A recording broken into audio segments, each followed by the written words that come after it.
بسم اللہ الرحمن الرحیم۔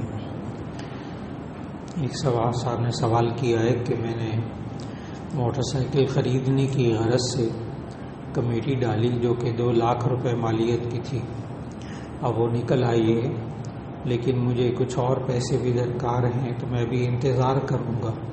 اب چونکہ میرے پاس 2 لاکھ روپے موجود ہیں تو کیا میرے اوپر قربانی واجب ہوگی؟ تو اس کا جواب یہ ہے کہ قربانی کے جو 3 دن ہیں 10، 11، 12 ذوالحجہ، 10، 11، 12 ذوالحجہ، ان 3 دنوں میں اگر انسان کے پاس 52.5 تولہ چاندی یا اس کے برابر پیسے موجود ہوں تو اس بندے پر قربانی واجب ہوگی۔ اور یہ پیسے آج کل جو بنتے ہیں وہ تقریباً 1,15,000 20,000 کے قریب بنتے ہیں۔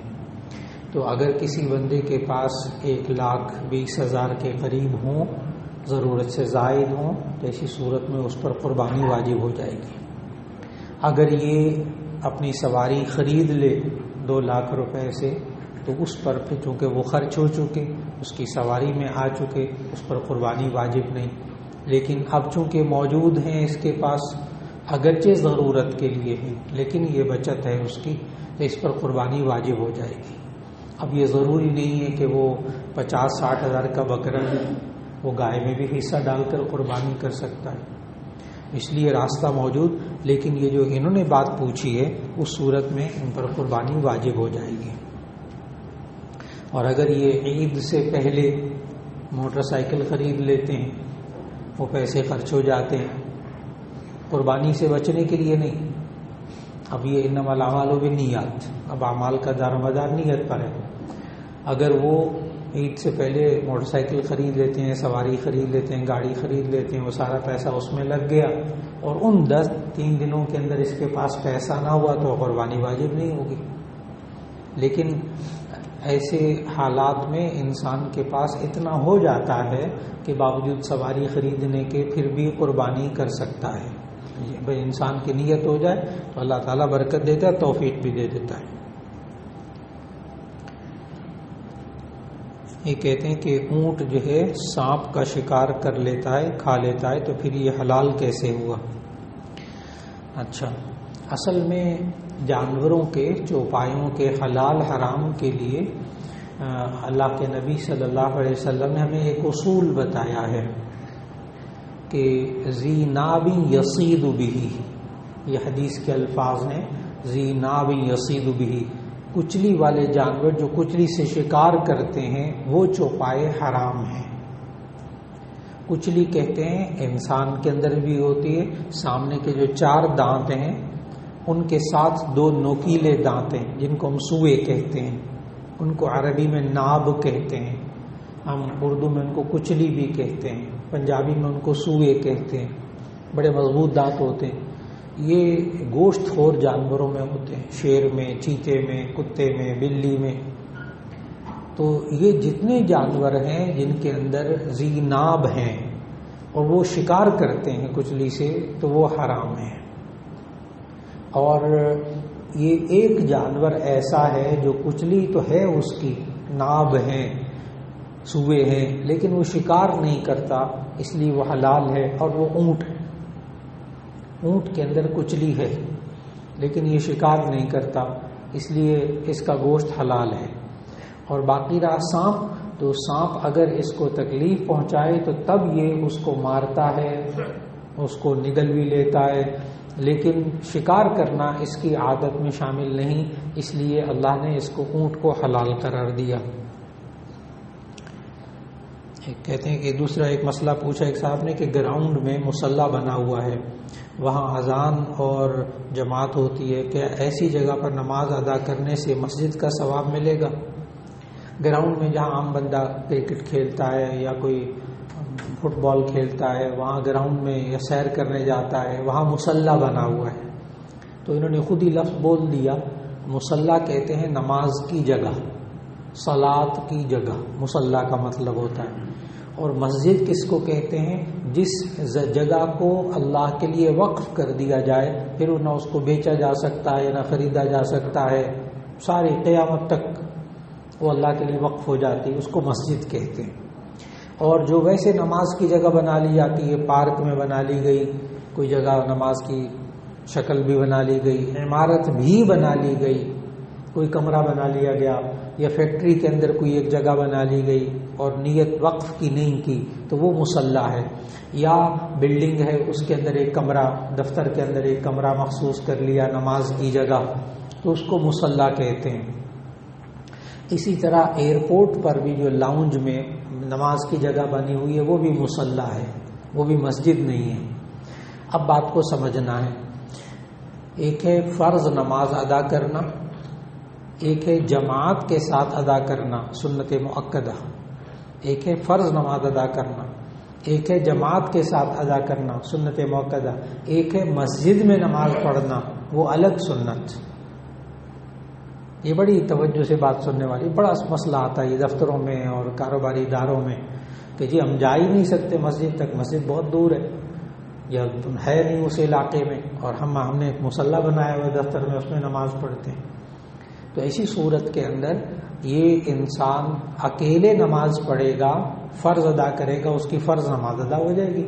جماعت کے ساتھ نماز نہیں پڑھی، سنت چھوٹ گئی اس کی۔ اور اگر مسجد میں پڑھے گا تو اس کو مسجد میں پڑھنے کی سنت ملے گی۔ اب توجہ سے، اگر کوئی بندہ فرض نماز جماعت کے ساتھ گراؤنڈ میں پڑھ لے، کسی بھی جگہ پڑھ لے، کسی مصلی میں پڑھ لے، جماعت کے ساتھ پڑھ لے، اب آپ فوراً سمجھ گئے کہ اس کو فرض نماز کا بھی ثواب ملا، جماعت کا بھی ثواب ملا، صرف مسجد کا ثواب رہے گا۔ تو اگر مسجد تک نہیں جا سکتے تو جماعت کا ثواب تو نہ چھوڑیں، جماعت کا ثواب تو نہ چھوڑیں۔ اس لیے اگر کسی جگہ مصلی میں جماعت ہو رہی ہو، آپ نماز پڑھ لیجئے، فرض نماز پڑھ لیجئے۔ اکیلے نماز پڑھنے سے بہتر ہے کہ مصلی میں پڑھ لی جائے جماعت کے ساتھ، مصلی میں نماز پڑھنے سے بہتر ہے کہ مسجد میں پڑھ لی جائے۔ لیکن چونکہ میں مسجد میں جماعت کے ساتھ نہیں پڑھ رہا، اس لیے نماز ہی نہ پڑھوں، یہ غلط بات ہے، یہ غلطی ہے، یہ تو فرض کو چھوڑ رہا ہے۔ اس لیے گراؤنڈ میں جو مصلی بنا ہوتا ہے وہاں اذان بھی ہو رہی ہے، جماعت بھی ہو رہی ہے، بالکل ٹھیک ہے، وہاں ثواب مل جائے گا جماعت کے ساتھ نماز پڑھنے کا، مسجد کا ثواب نہیں مل سکے گا۔ ایک صاحب لکھا، جب توبہ کرنے سے تمام گناہ معاف ہو جاتے ہیں تو قضا نمازوں کی فرض کیوں ہے؟ ہاں، یہ ان کا سوال ہے کہ جب توبہ کرنے سے سارے گناہ معاف ہو جاتے ہیں تو پھر فرض نماز کی قضا کیوں کرتے ہیں؟ فرض نماز قضا ہو گئی، گناہ ہوا ہے نا، تو ایسی صورت میں آپ اللہ سے معافی مانگ لیں، اے اللہ میری جتنی نمازیں قضا ہوئی ہیں ساری معاف کر دے۔ یہ قضا کیوں کرواتے ہیں؟ یہ ان کا سوال ہے، اس کا جواب بہت اچھی طرح یاد رکھنے والا ہے کہ جو اللہ نے فرض انسان کے ذمے رکھا ہے وہ توبہ سے معاف نہیں ہوتا۔ فرض ادا نہ کرنا یہ گناہ ہے۔ ایک انسان نے فرض ادا نہیں کیا، وقت پہ نماز نہیں پڑھی، قضا ہو گئی، یہ قضا کرے گا نماز کو، یعنی اس فرض کو ادا کرے گا، اور پھر اس قضا ہونے پر اللہ سے توبہ مانگ کرے گا۔ گناہ یہ ہوا، یہ جو اس سے غفلت ہو گئی نا، نماز وقت پہ نہیں پڑھی، یہ گناہ ہے، یہ اللہ معاف کر دے گا۔ اور جو فرض نماز ہے وہ قضا کرنی، جو روزہ ہے وہ قضا کرنا ہے، حج ذمہ فرض تھا نہیں ادا کیا، اس کی قضا بھی حج بدن، یعنی اس بندے کو فرض ادا کرنا ہے۔ حقوق العباد میں بھی یہی ہے، حقوق العباد میں بھی یہی ہے۔ ایک بندے سے 1,00,000 روپے لیا، اب نہیں دے رہا، اے اللہ مجھے معاف کر دے، اے اللہ مجھے معاف کر دے، اللہ کبھی معاف نہیں کرے۔ اس کے لیے کیا صورت ہے؟ یا بندے کو آپ پیسے دے دیں، وہ اس کا حق ادا کر دیں، یا اس بندے سے معافی مانگ لیں۔ اگر وہ بندہ کہہ دے کہ بھی میں نے وہ آپ کو 1,00,000 روپے معاف کر دیا، ٹھیک ہے، اب معاف ہو گیا۔ لیکن اللہ نے جو انسان کے ذمہ فرض رکھے ہیں وہ ادا کرنے پڑیں گے، وہ قضا کرنے پڑیں گے۔ فرائض کی معافی توبہ سے نہیں ہوتی۔ یہ اب بات مکمل ہو گئی۔ ایک صاحب نے کہا کرسچن کے ساتھ عیسائی کے ساتھ بیٹھ کر کھانا کھانا جائز ہے، تو کرسچن کے چرچ کا کام کرنا کیسا ہے، مثلا چرچ کی تعمیر وغیرہ کرنا؟ جی یہاں پاکستان میں تو اتنا پیش نہیں آتا، لیکن دوسرے ممالک میں یہ بہت پیش آتا ہے. لیکن کرسچن دو الگ الگ باتیں ہیں. ایک ہے کرسچن کے ساتھ بیٹھ کر کھانا کھا سکتے ہیں، تو اس کا جواب ہے کہ جی ہاں، اگر وہ کھانا حلال ہے اور پاک ہے کھا سکتے ہیں. غیر مسلم جو بھی ہو نا، اس کے ساتھ آپ 4 لفظ یاد رکھیں گے نا، تو آپ کو بڑے باہر کی دنیا میں رہنے والوں کے لیے بڑی سہولت ہے اگر وہ 4 لفظ سمجھ میں آ جائیں. غیر مسلم کے ساتھ، کرسچن کے ساتھ، یہودی کے ساتھ، ہندو کے ساتھ، سکھ کے ساتھ آپ معاشرت رکھ سکتے ہیں، کھانا پینا رہنا سہنا.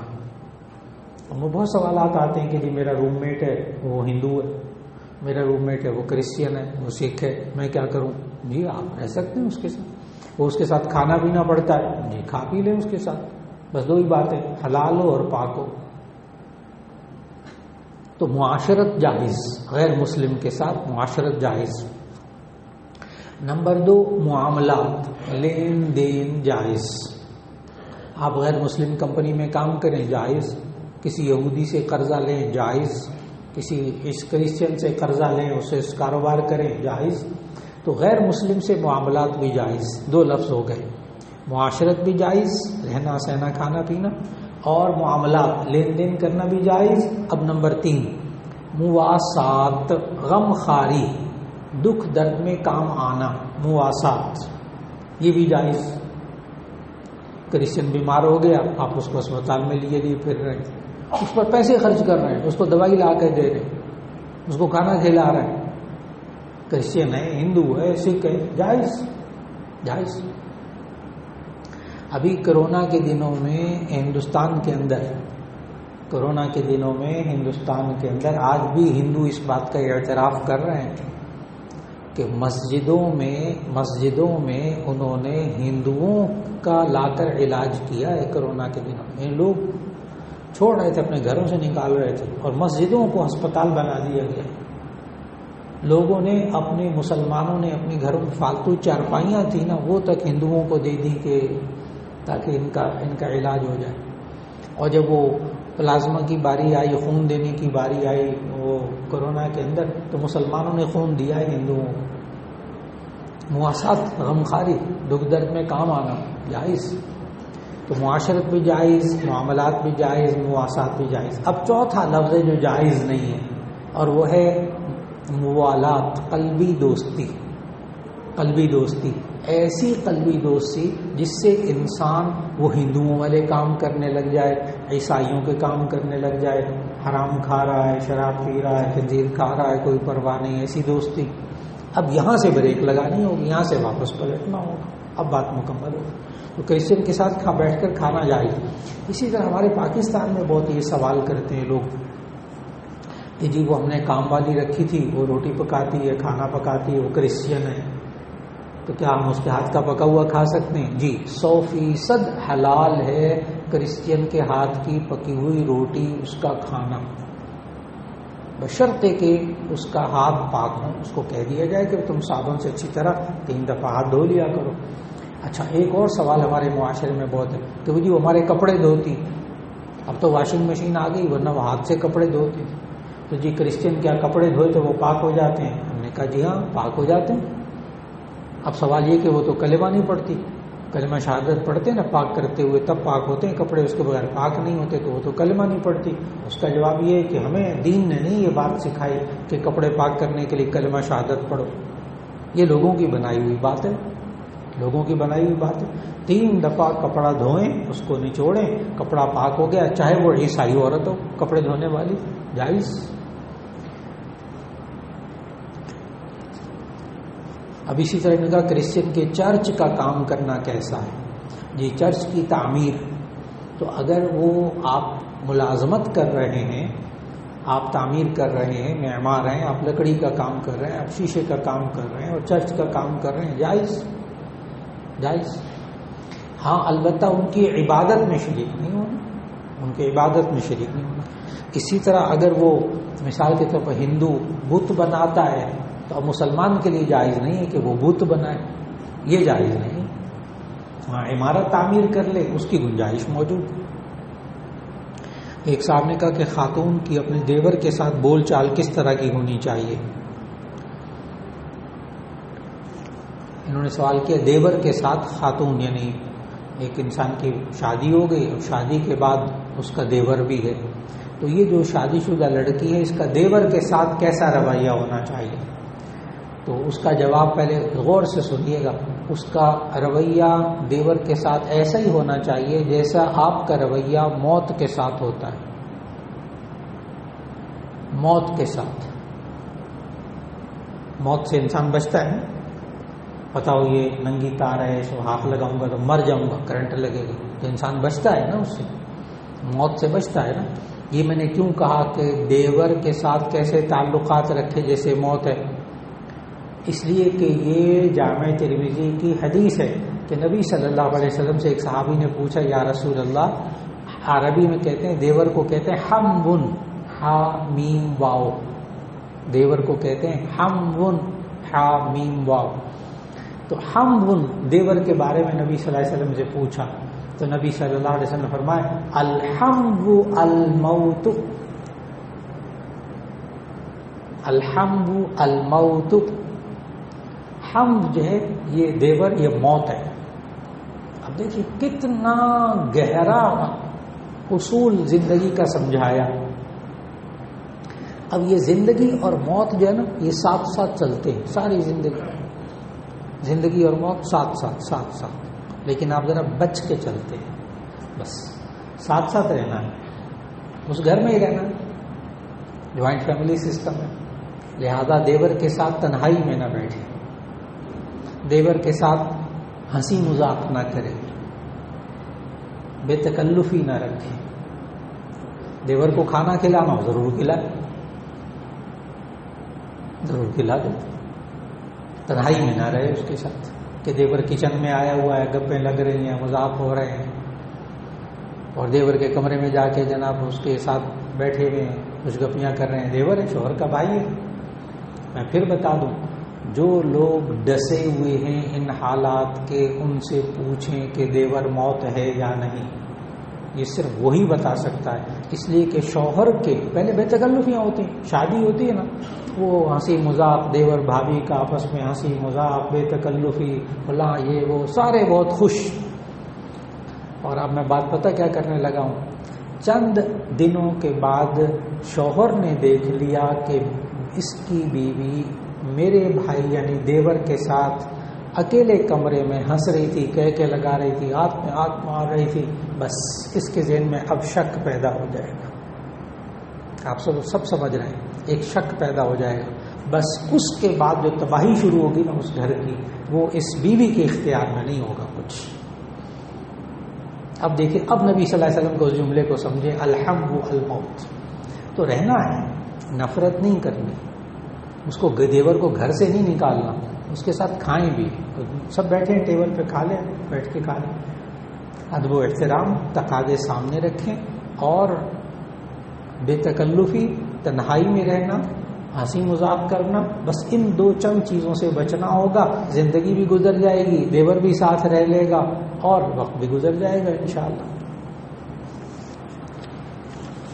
ایک صاحب نے کہا اطاعت اور اتباع میں کیا فرق ہے؟ ہاں، اصل میں لوگ جو ہے نا وہ کہتے ہیں کہ اطاعت کہتے ہیں بات مان کر چلنا، کہنا مان کر چلنا. اطاعت کا معنی کہنا مان کے چلنا، نبی صلی اللہ علیہ وسلم نے جو کہا وہ ہم مانیں گے.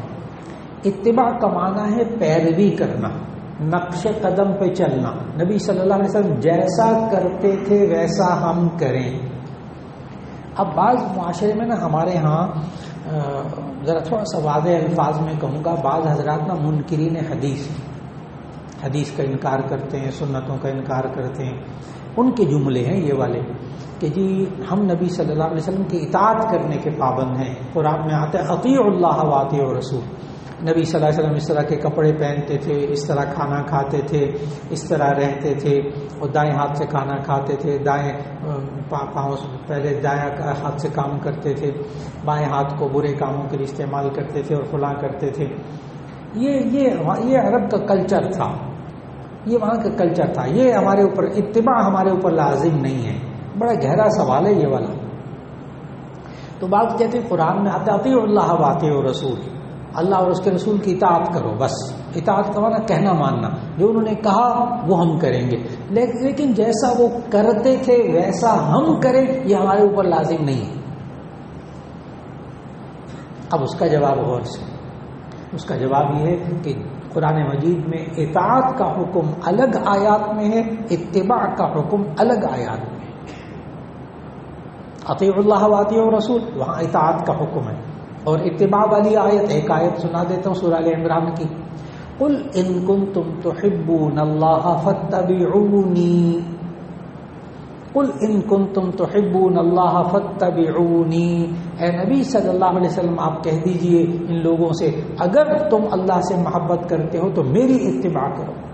یحببکم اللہ، اللہ تم سے محبت کرے گا.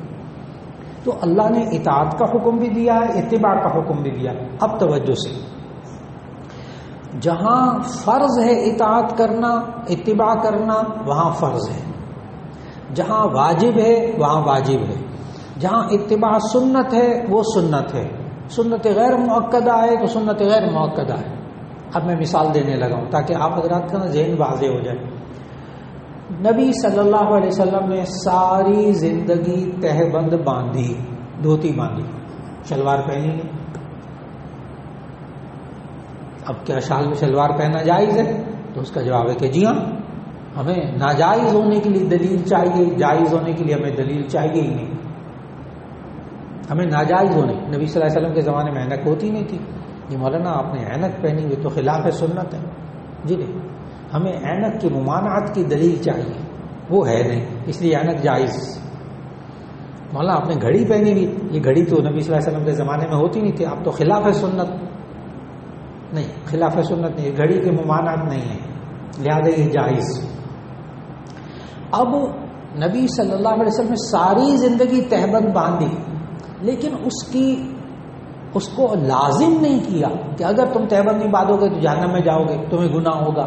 کہیں حدیث میں نہیں ہے. نبی صلی اللہ علیہ وسلم نے ساری زندگی دھوتی باندھی، تہبند باندھی، سنت.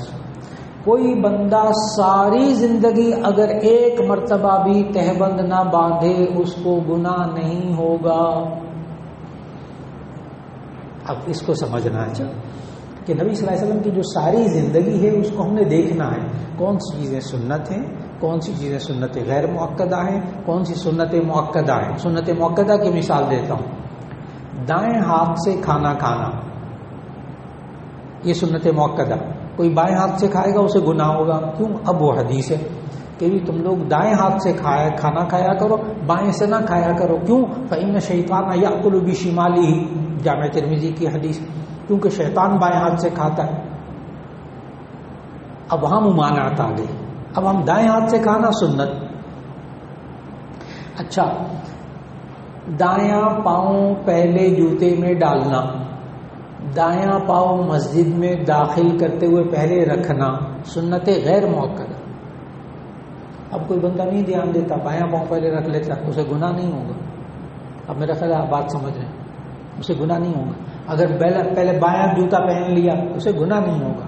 اب سمجھنا اس بات کو، کون سی چیزیں سنت مؤکدہ، کون سی چیزیں سنت غیر مؤکدہ. اب دیکھیے گا بعض حضرات ہوتے ہیں امامہ پہنا. اب نبی صلی اللہ علیہ وسلم نے ساری زندگی امامہ پہنا، ٹوپی بھی پہنی، ٹوپی کے ساتھ بھی امامہ باندھا، ٹوپی کے بغیر بھی امامہ باندھا، صرف ٹوپی بھی پہنی. چنانچہ اس ساری سنتوں پر عمل کر لیتے. اب کوئی نبی صلی اللہ علیہ وسلم ساری زندگی امامہ باندھا، سنت. لیکن اچھی طرح یاد رکھ لیجئے، سنت غیر مؤکدہ. یہ نہیں کہا اگر امامہ نہ باندھا تو گناہ ہوگا. اب کوئی بندہ اگر یوں کہے، اب ذرا توجہ سے نازک بات کہنے لگا، اگر کوئی بندہ یوں کہے مولانا آج آپ نے نماز پڑھاتے وقت امامہ نہیں پہنا تھا، ہماری نماز نہیں ہوئی، یہ بندہ اب غلطی پر ہے. آپ نے امامے کے بغیر نماز پڑھا دی، ہماری نماز نہیں ہوئی، اب یہ غلطی پر ہے. آپ تو ننگے سر نماز پڑھ لیں تو نماز ہو جائے گی، کیونکہ ٹوپی پہننا، امامہ پہننا سنت غیر مؤکدہ، سنت غیر مؤکدہ. آپ ننگے سر نماز پڑھ لیں نماز ہو جائے گی. میری بات مکمل ہو گئی. تو اس لیے اطاعت اور اتباع، اس میں ہم نے یہ دیکھنا، یہ دونوں ہم پر اگر فرض ہے، فرض کا حکم ہے تو فرض ہے، واجب کا حکم ہے تو واجب ہے، سنت ہے تو سنت ہے، سنت مؤکدہ ہے غیر مؤکدہ ہے، اس کو دیکھنا ہوگا، اس کو سمجھنا ہوگا زندگی میں. ایک صاحب نے کہا ہم کسی دوسرے کو کہتے ہیں ہمارے لیے دعا کرو، کیا اللہ براہ راست نہیں سنتا؟ کیا یہ شرک نہیں ہوگا؟ انا للہ. انہوں نے کہا ہے ہم کسی دوسرے کو کہتے ہیں ہمارے لیے دعا کرو، کیا اللہ براہ راست نہیں سنتا؟ کیا یہ شرک نہیں ہوگا؟ تو اس کا جواب بڑے غور سے سنیں. نبی صلی اللہ علیہ وسلم سے زیادہ کوئی دعا مانگنے والا، دعا کی قبولیت والا تو کوئی نہیں ہو سکتا نا. حدیث کی کتاب صحاح ستہ کی روایت سنانے لگا ہوں. ایک سفر میں حضرت عمر رضی اللہ تعالی عنہ سفر پہ جا رہے تھے. نبی صلی اللہ علیہ وسلم نے ان کو اپنے لیے دعا کرنے کو کہا. غور کریں ذرا، حدیث سنا رہا ہوں. کیونکہ مسافر کی دعا قبول ہوتی، مسافر کی دعا قبول ہوتی. نبی صلی اللہ علیہ وسلم نے یہی وجہ بتائی. حضرت عمر نے پوچھ بھی لیا نا، یا رسول اللہ میں آپ کے لیے دعا کروں؟ اور میں عجیب بات بتاؤں کہ آپ سب لوگوں کو اللہ کے نبی نے کہا ہے کہ تم میرے لیے دعا کیا کرو. آپ سب کو اللہ کے نبی نے کہا ہے کہ تم میرے لیے دعا کیا کرو. کب؟ جب اذان ہو جائے. آپ اذان کے بعد جو دعا مانگتے ہیں وہ کس کے لیے مانگتے ہیں؟ نبی صلی اللہ علیہ وسلم کے. میں دعا کا ترجمہ آپ کو سناتا ہوں. اللہم رب هذه الدعوة التامة والصلاة القائمة آت محمدا الوسيلة والفضيلة والدرجة الرفيعة وابعثه مقاما محمودا الذي وعدته إنك لا تخلف الميعاد. آپ پتہ کیا کہہ رہے ہیں؟ اللہم رب هذه الدعوة التامة، اے اللہ اس مکمل دعوت کے رب. آتی محمد الوسیلۃ والفضیلہ، محمد صلی اللہ علیہ وسلم کو وسیلہ جو کہ جنت میں ایک اعلیٰ مقام ہے وہ عطا فرما، والفضیلۃ ان کو فضیلت عطا فرما، وابعثہ مقاما محمودا اور ان کو عطا فرما وہ مقام محمود جس کی تعریف کیا گیا جنت میں بہت اونچا مقام، وہ ان کو عطا فرما. آپ کیا کر رہے ہیں؟ نبی صلی اللہ علیہ وسلم کے لیے دعا کرتے ہیں آپ؟ تو کسی کو دعا کے لیے کہہ سکتے ہیں؟ جی ہاں، جی ہاں. نبی صلی اللہ علیہ وسلم نے ہمیں کیا کہا ہے کہ تم میرے لیے کیا کرو؟ دعا کرو. اچھا، نبی صلی اللہ علیہ وسلم کو ضرورت نہیں ہے ہماری دعاؤں کی. اصل بات بیچ میں کیا ہے؟ نبی صلی اللہ علیہ وسلم کو ہماری دعاؤں کی ضرورت نہیں ہے. اصل میں ہم نبی صلی اللہ علیہ وسلم کے لیے دعا مانگ، درود شریف جو پڑھتے ہیں نا، یہ دعا ہے.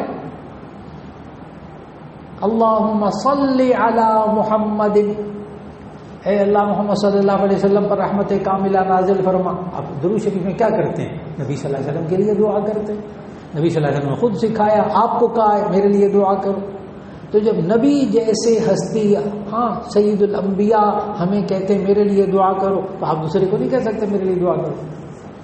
صرف بزرگوں کو نہیں کہنا، اپنے سے چھوٹوں کو بھی کہیں دعا کرو میرے لیے. آپ اپنے بچوں کو بھی کہہ سکتے ہیں بیٹا میرے لیے دعا کر. اللہ نے قرآن میں سکھایا اپنے ماں باپ کے لیے دعا کرو.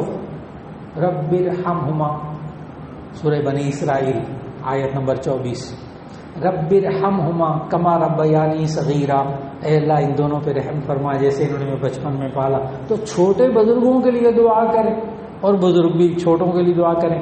ہم کیوں نبی صلی اللہ علیہ وسلم کے لیے دعا کریں؟ جیسے درود شریف میں رہتا ہے دعا ہے، اس میں ہمارا فائدہ ہے کیا کہ نبی صلی اللہ علیہ وسلم نے فرمایا جو مجھ پر ایک مرتبہ درود شریف بھیجتا ہے، یعنی درود کی دعا پڑھتا ہے، جو بندہ مجھ پر ایک دفعہ درود پڑھتا ہے اللہ اس پر 10 رحمتیں نازل کرتا ہے. تو بتائیے نبی صلی اللہ علیہ وسلم کی دعا مانگنا ہماری ضرورت یا ان کی ضرورت؟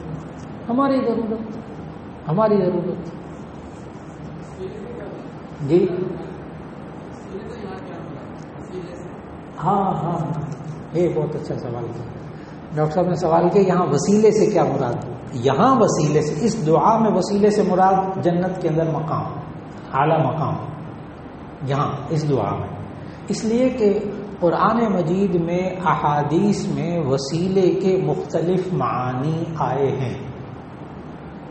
قرآن مجید میں یا ایھا الذین آمنوا اتقوا اللہ وابتغوا الیہ الوسیلۃ، اے ایمان والو اللہ سے ڈرو اور اللہ کی طرف وسیلہ تلاش کرو۔